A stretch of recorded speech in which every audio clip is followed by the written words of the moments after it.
Well, they were always amazed that we were answering the phone Seattle Pottery Supply because they were after the Maryland Health Plan.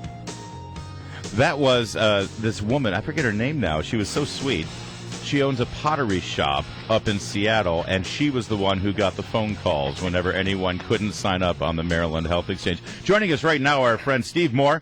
He, of course, from Heritage Foundation. What's your title there? Senior Fellow Economist, Bean Counter. I know everything about money. Something like that. Steve Moore. Exactly right. Good to be here in for Brian I Wilson practically this run morning. the place. Let's put it like that. So, I was just talking about, you heard me talking about the Maryland Health Exchange and the news that came out on Friday that no one, it turns out, was in charge of the health exchange, even though the lieutenant governor would like to be the new governor. Now get this one. You know how Obamacare, using Twitter and Facebook and all the social media, that's how they got so many young people signed up, right? Or so they claim.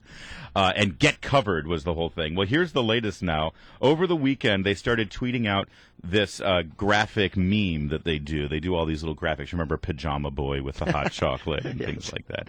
Here's the latest one. You're going to love this. It says, "Don't forget to pay for your coverage." That's the message now coming from the White House. So obviously, they forgot to tell us about that one. I thought it was free, Larry. They're changing Get Covered to you are going to pay for that, right? because we've been running around saying we're so excited that you've got your health insurance now. Don't forget to pay.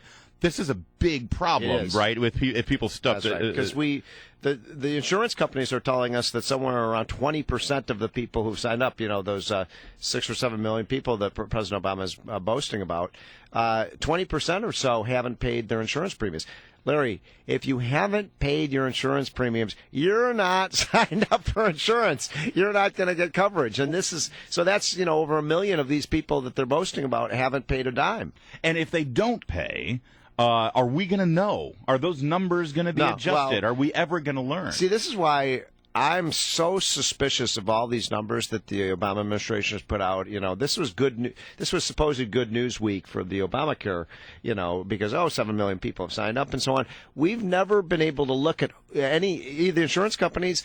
The public, the press has never been able to discern who those people are, what are their characteristics, what's their health status, all of these things, who's paid premiums. So what are we supposed to do, take their word for it? But you know what, I've got to say something about this Pottery Barn thing. Oh, the so woman fun. who owns the store? Yeah. I mean, it's so fun. You probably can get a better answer for how Obamacare works by calling this woman than you can calling this. I mean, it's like calling the IRS. Half the time you get the wrong answer. Right. Oh, you're absolutely right about that. Well, listen, shift your focus over to Maryland for a minute. I know this news dump that happened on Friday with the audit. All the legislators in Annapolis did. They didn't do anything about the waste. They just said, let's do a study to find out what happened. Well, here's what happened. Nobody was in charge. I mean, right. How do you spend $150 million and have no? I mean, in the business world, you set up a chain of command. You set up a business structure and a management structure. Nothing like that is required in government, apparently. And I think what's so striking is this gentleman is the one who's next in line to be the governor of the state of Maryland. Right. I mean, the lesson we've learned here, Larry, from all of Obamacare is the government is just incapable of running these kinds of programs. They just can't do it. Well, I want to ask you about the politics of that, because clearly the president is trying to send the message that Democrats shouldn't be afraid of this. Democrats should embrace this. And also, just like the debate over climate change, this is the law of the land. It's a success. The debate is over. We're hearing that same message. In a moment, I want you to extrapolate on that a little bit and maybe give you're at Heritage now, so it's your job to give advice sometimes. See if politicians are listening. Steve Moore from Wall Street Journal and from Heritage Foundation joins us this morning in for Brian Wilson. We'll speak with him more about Obamacare in a moment. It's 5:21. Larry O'Connor with Steve Moore from Heritage Foundation sitting in for Brian Wilson this morning. And you got a new book out. What's your book about? Is it another one of those Harry Potter wizard kid books? It's going to sell millions of copies. That's a great idea. It's great stocking stuff. A great way to stimulate the economy. It's called An Inquiry into the Nature and Causes of the Wealth of States. And it's all about this whole red state, blue state competition, and I don't want to ruin the ending for people, but spoiler alert. But the red states are just kicking the butts of the blue states. Well, figure. But you can tell that anytime, and it's amazing. Whenever I get called to a conference, a lot of times I get called to speak at conferences, and if it's ever down in Texas, I'm astounded by the construction going on. There's cranes everywhere. There's development everywhere in Texas. I thought that in the last 5 years, Larry, Texas has gained 1 million jobs. California has lost 1 million jobs. Oh, I believe it. That drives liberals. That statistic drives liberals crazy Well, because they can't explain that.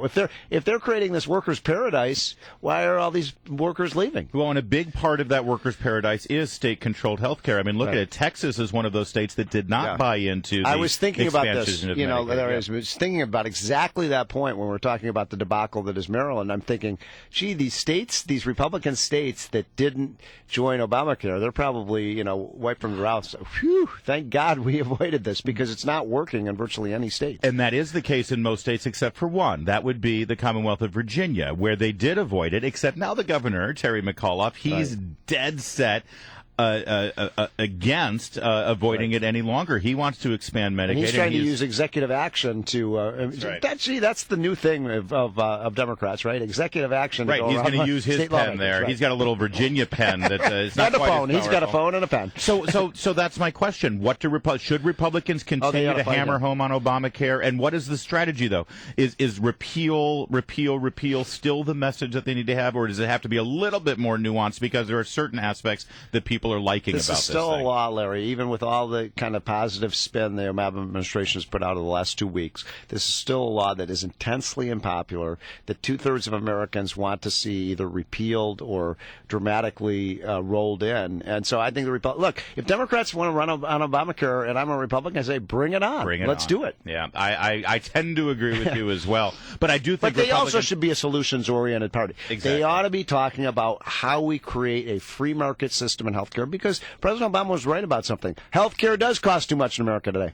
But there are solutions that go beyond the government controlling it. The government caused the problem in the first place. All right.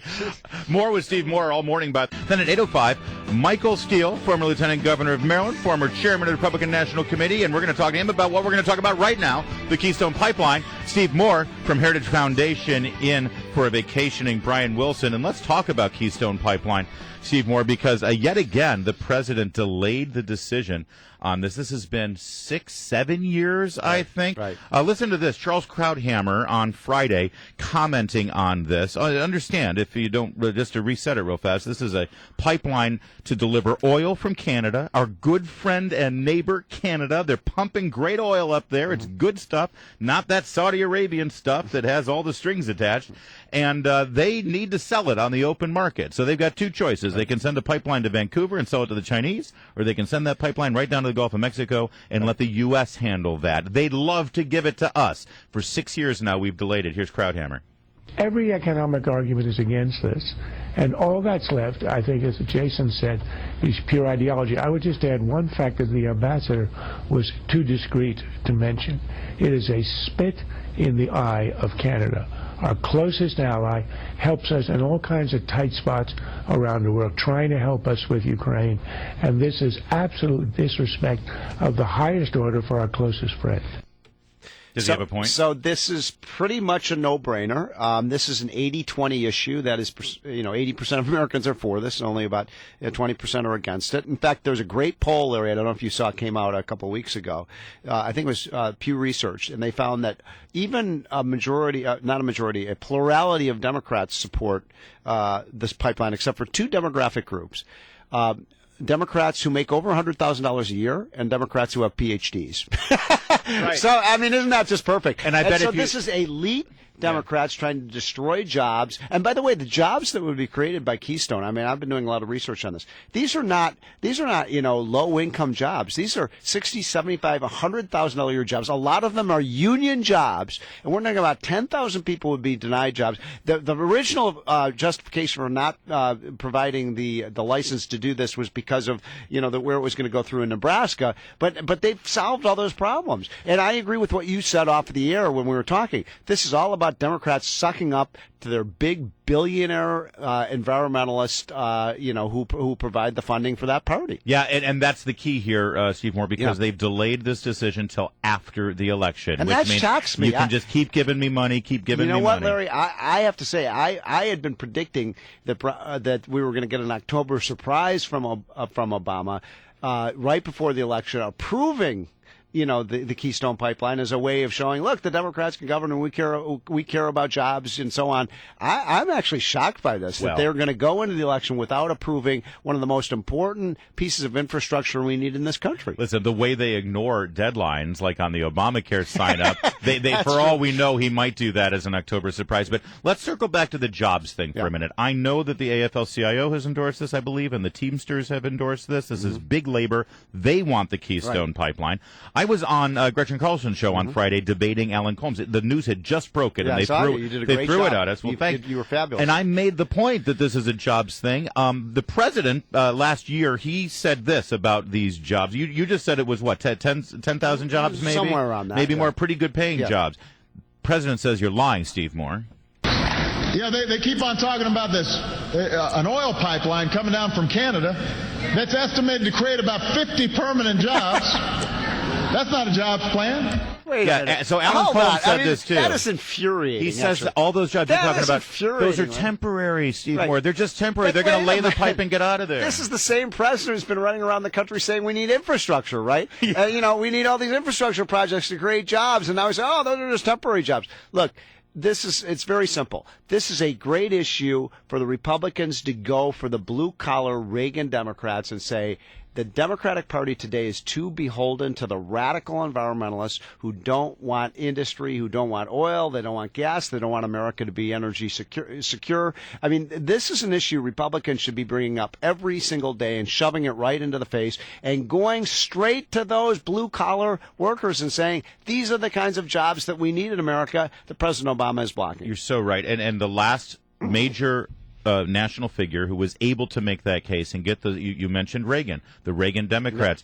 Jimmy Carter made similar decisions like that, and somehow Reagan got the UAW endorsement by making these arguments. It's going to resonate in Ohio, in Pennsylvania, and in Michigan. And by the way, every single argument they make against Keystone Pipeline is exactly the same argument made 30 years ago against building the Great Alaska Pipeline. I mean, imagine if we hadn't built the Great Alaska Pipeline. Right. If President Obama had been president back then, we wouldn't have built it. Speaking of that, right now, the Alaskan Pipeline, right now, 155,000 miles of pipeline in the United States of America. Destroying our environment. But this Keystone thing, that'll be the tipping point. The oceans will rise. It's 5:40. WMAL, where Washington comes to talk. Coming out with life, baby, baby, baby, oh, baby, baby. Larry O'Connor here with Steve Moore from Wall Street Journal Heritage Foundation in for vacationing Brian Wilson. Steve, I always thought of you as a belieber. As in Justin? Yeah, you're a big Justin Bieber guy, right? Right. I can look at you, like grooving away to baby there. Good news for you and all you believers out there. You remember there was a petition on the whitehouse.gov website where you can, if you come up with a petition that gets more than a certain number of signatures, then it has to be taken up. The White House has to acknowledge what your position is. Like one of them was deport Piers Morgan. For some reason, they didn't do that. Well, this latest one, CNN effectively deported him. Yeah, that's true. Deported him off the air. Actually, let's face it, that was a self-deportation because he got no ratings. Well, Justin Bieber ain't going anywhere either. The 270,000 people signed the petition to deport Justin Bieber and revoke his green card because of his bad behavior. The announcement released, and again, here you go, another Friday dump. They didn't want to get the heat, because there was a huge popular uprising against Justin Bieber. Any right-thinking American hates Justin Bieber, so they released this. There are a lot of teenage girls who don't hate him. I suppose. They released this on Friday. I bet your daughter likes... Exactly. I'm a father of a teenage girl. No, she wants nothing to do with him. Here's the response. Thanks for your petition and your participation, and we the people, sorry to disappoint, but we won't be commenting on this one. So they're just saying, no, not going to happen. We won't be doing anything about Justin Bieber. What is the point? They talk about how inclusive they are, and they put out these things, and then everybody signs up. I'm serious. Yeah, 270,000 people. If they got 270,000 people to sign a petition saying tax the rich, they'll say, you see, the people are speaking. Right. We have to do this sort of thing. So that was one of the Friday media dumps that they threw out there that they didn't want anyone to pay attention to. Other things that they dumped, we already talked about the the Keystone Pipeline, which we're going to talk to Michael Steele about. The fact that they announced that on Good so Friday. angry about that one. I mean, as an economist, that this is a complete no-brainer. It is good for the economy. It's going to create jobs. It's going to make America less dependent on foreign oil. All the things the president says he wants. He says he wants infrastructure. I mean, my goodness, Mr. President, what is the objective? What is the objection? What is holding this up? And on top of it, it's you and I have talked about this before. It is the very wealthy billionaire Democratic contributors who don't want this pipeline built. And the cowardice to announce it on the afternoon of Good Friday, where it's just going to sneak through without much commentary. Trust me, we have plenty of commentary. You just heard ours. We'll hear from Michael Steele at the top of the next hour to discuss it as well. It's 7:50. Now, Washington Mornings on the Mall. At AM 630. It's 8:07 on WMAL. This is where Washington comes to talk. You're listening to Mornings on the Mall with Brian and Larry. Steve Moore from Wall Street Journal is in today. And Heritage Foundation. I keep forgetting Heritage and Foundation. author of that best-selling book. Yes, Steve Moore in for Brian Wilson. His new book, An Inquiry into the Nature of Causes of the Wealth of States. How taxes, energy, and worker freedom will change the balance of power among states. And let's talk about that, actually, because this Keystone Pipeline decision, it encompasses all of those things, energy and workers' rights and all of that. It goes through a lot of states. It's a lot of jobs. We don't know exactly how many. I think the president says, 50? Yeah, he said 50. It's closer to 10,000 when you include all of the the spin-off jobs. And by the way, these are union jobs, $50,000 to $100,000 a year. And the president turns his nose up on this and says, this is the same president who says we need more infrastructure jobs. Of course. And, when I heard this story, they threw this at me. Wait, I was on Gretchen Carlson with Alan Colmes. We do a Friday debate every day. By the way. That's Great nice job. of you to say. And they threw it at, and the first thing that came to mind, remember this liberal billionaire, Tom Steyer is his name, and he announced 2 months ago, I'll read from the Politico article right now. Former hedge fund manager is hoping to spend $100 million to make climate change a top-tier issue in the election. $100 million. Where's that money going to go? To Democrats running in 2014. And listen to this part of this article. He spent millions in the 2013 Massachusetts Senate and Virginia governor's races, helping Democrats Ed Markey and Terry McAuliffe prevail, and has become one of the most outspoken opponents of the proposed Keystone XL oil pipeline. I thought Charles Krauthammer had a great line on this, Larry, last week, where he was on Fox News, where he was saying, look, this is not just, denying jobs in the United States. It's really sticking a finger in the eye of our greatest ally, Canada. And absolutely. By the way, even if you're, an alarmist on global warming and you don't like fossil fuels, the truth is we know that oil is going to be sold somewhere. It's just a question of whether it's going to flow through the United States, and we're going to be able to use it here domestically. Let's bring Michael Steele to the table now, former Lieutenant Governor of Maryland, of course, and former RNC chairman, and my morning buddy, Michael Steele. Good morning, sir. Hey, good morning, Larry. How you doing, man? I'm good. So when you heard this announcement on Friday, were you as disgusted and cynical as I was?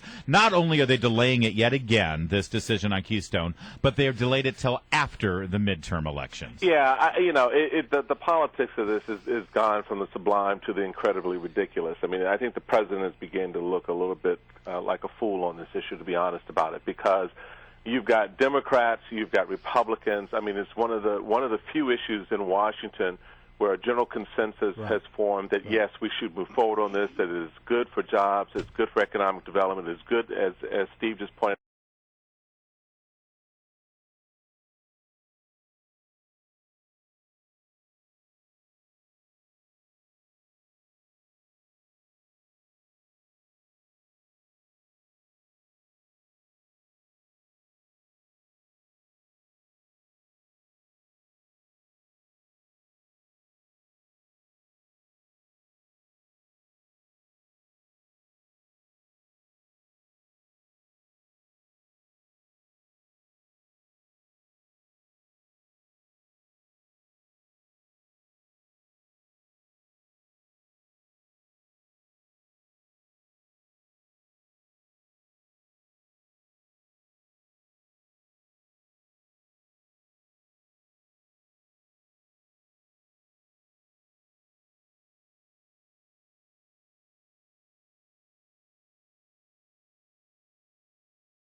for our relations with our partners like Canada. But more importantly, it begins to set into motion the idea truly of American independence on oil. We can do this, not just in terms of producing crude oil or anything else, but this everything becomes much more focused as an energy discussion. And I think the president right now is listening to the progressive base of his party. He's concerned about the turnout in the midterm elections, because that's the real driver here.